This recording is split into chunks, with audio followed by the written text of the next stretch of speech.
회담입니다. 오늘은 을류일주에 대해서 준비했습니다. 을목일간의 세 번째 을류일주입니다. 매번 말씀드리는 내용이지만 일주는 사주 전체 형국에 따라서 충분히 달라질 수 있습니다. 그러니 일주의 특성으로 사주를 통변하면 안 되고 참고는 하되 월지나 사주팔전의 다른 오행의 분포를 잘 살펴야 합니다. 또한 명리학의 기본을 모두 충분히 공부한 후에 일주에 대한 진도를 나가야 한다는 것도 반드시 참고하시기 바랍니다. 을목은 화초이며 날아다니는 새의 모습이기도 합니다. 그리고 보이지 않는 바람이기도 합니다. 지지유금은 칼이나 가위 그리고 돌멩이와 같은 것으로 보기도 합니다. 이런 물상을 생각하시면서 공부하신다면 더 많이 도움이 될 것입니다.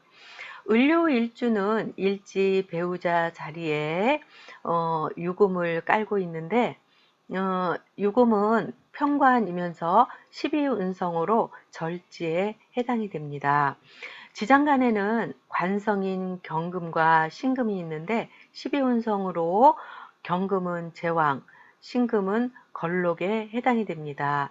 을료일주 글자의 형상을 살펴보면은 호란 지상이라 해서 새가 알을 낳는 모습이기도 하고 사람들이 취미로 하는 분재의 모습이기도 합니다. 분재를 잘 해놓은 석부작을 보면 작은 화초가 자라기 힘든 돌틈 속 환경에서 생명이 유지되고 있는 것을 볼 수 있습니다. 이런 모습이 바로 을류일주의 삶의 모습이기도 합니다. 그리고 칼이 머리를 치는 모습, 가위로 싹을 자르고 있는 모습이기도 합니다. 그래서 을류일주는 신경이 예민하고 냉정하기도 하고 불안한 모습이 있기도 합니다. 그리고 여러분 요 맨드라미 꽃 아시나요? 맨드라미 꽃이 마치 닭 머리 위에 있는 벼슬과 같다고 해서 개관화, 개두화라고 합니다. 을류일주는 작고 예쁜 새와 꽃처럼 아름다운 모습이 비유되고 있어서 예술성을 뜻하고 손재주가 뛰어나고 꼼꼼한 면이 있으니까 무엇인가 손으로 만드는 그런 분야에서 크게 성공할 수도 있습니다. 이전 채화라는 단어를 공부했었는데 기억하고 계시나요? 을료일주도 날카로운 금속으로 꽃을 자르고 있는 그런 형상이기도 합니다.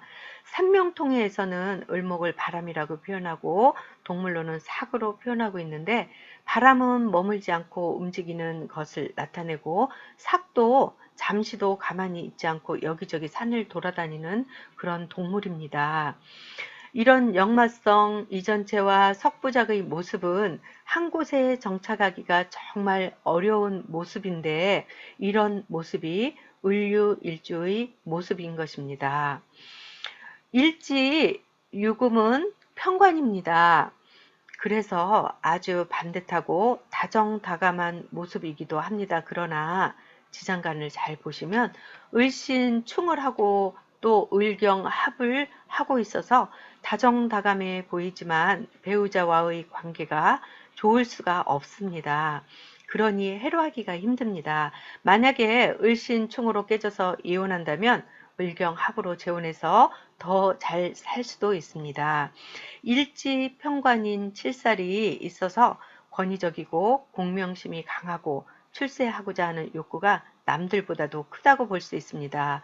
그런데 배우자가 절지로 앉아서 칠살로 나를 치고 있으니 배우자와 관계가 좋을 수가 없고 남자든 여자든 악처나 악부를 만날 확률이 높습니다. 을목일간은 사주 원국에 사계절 병화가 오는 것이 좋습니다. 칠살이 와서 나를 치는 것을 제어해 주니까 병화가 있다면 먹고 사는데 지장이 없다고 볼 수 있습니다. 물론 사주 전체 형국을 잘 살펴야 합니다. 그리고 을기사축은 곡각살에 해당한다고 했습니다. 이 또한 잘 주의해서 참고하셔야 합니다. 지장간을 조금 더 자세히 살펴보겠습니다. 일지 유금은 편관이면서 12운성으로 절지에 속하고 지장간 속의 관성인 경금은 12운성으로는 제왕이 해당이 되고 그리고 신금은 걸록에 해당이 됩니다.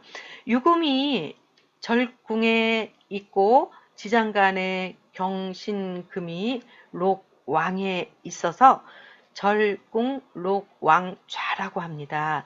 직장을 걸록으로 두어서 좋은 직장을 가질 수 있고 록왕이라서 일의 능력은 있지만 절궁이면서 관의 충국이 심해서 신약한 일주라 자기 소신을 마음껏 펼치기 어려운 일주이기도 합니다. 또 칠살이 항상 나를 치는 형상이면서 정관, 편관을 다 갖고 있으니까 직장 이동이 많게 됩니다. 절궁이라 직장에서 집어던지고 나올 수도 있어서 한 곳에 정착하기는 힘들다고 볼 수 있는 것입니다. 성격이 급한 면이 있어서 좀 참는 것이 필요합니다. 숙살의 기운이 아주 강하니 숙살의 기운을 쓰는 업으로 간다면 아주 잘해서 크게 성공할 수도 있습니다. 배우자가 관으로 록왕에 해당하니 반듯한 사람이라 볼 수 있지만 절지에 있으니 배우자 덕은 없다고 봅니다. 특히 여명의 경우는 남편으로 인한 고통이 따르게 되고 지장간 속에서 합도하고 충도하니 남편 외에 다른 남자가 생길 수도 있습니다. 관은 남명에게는 자식에 해당하는데 자식을 끔찍이 생각하지만 절궁에 있기 때문에 멀리 떨어져서 사는 것이 좋습니다. 지장간 속에서 관이 합도하고 충도하고 있어서 다른 곳에 낳은 자식이 있을 수도 있고 이성으로 인한 문제가 생기기 쉽습니다. 지금까지 을류 일주에 대해서 살펴보았는데요. 정리하고 마치겠습니다. 지지유금이 을목을 치는 형상이라 항상 머리가 아프다는 두통을 호소하기도 합니다. 특히 운에서 신금이나 유금이 또 오게 된다면 정신적인 질환에 더욱 주의해야 합니다. 직업으로는 어렸을 때부터 공부를 잘해왔다면 외과 의사나 성형외과 의사처럼 섬세하게 칼이나 가위를 다루는 활인의 직업이 좋고 공부로 승부를 걸지 못했다면 손재주가 좋고 예술적 감각도 좋으니 요즘 많은 사람들한테 선호도가 높아진 셰프나 헤어 디자이너처럼 작은 칼이나 작은 가위를 이용해서 손을 움직이는 직업을 갖는다면 크게 성공할 수 있습니다. 을류일주는 사업을 하게 된다면 성공하기 어려우니까 웬만하면 을류일주의 특성에 맞는 직장을 갖는 것이 좋은데 꼭 사업을 한다면 업상을 대체할 수 있는 활인의 사업 분야로 가는 것이 좋습니다. 재성을 기토로 인종에서 본다면 부친이 절궁에 생으로 있으니 부친덕은 있으나 무정에서 오래 가지 못하고 재물복도 없습니다.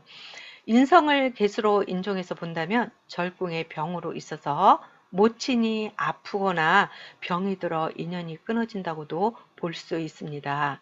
12신살로 보면 역마인이 공부를 위해서 해외나 멀리 유학을 가서 일찍 떨어져서 산다면 부모와의 나쁜 인연을 피해갈 수 있습니다.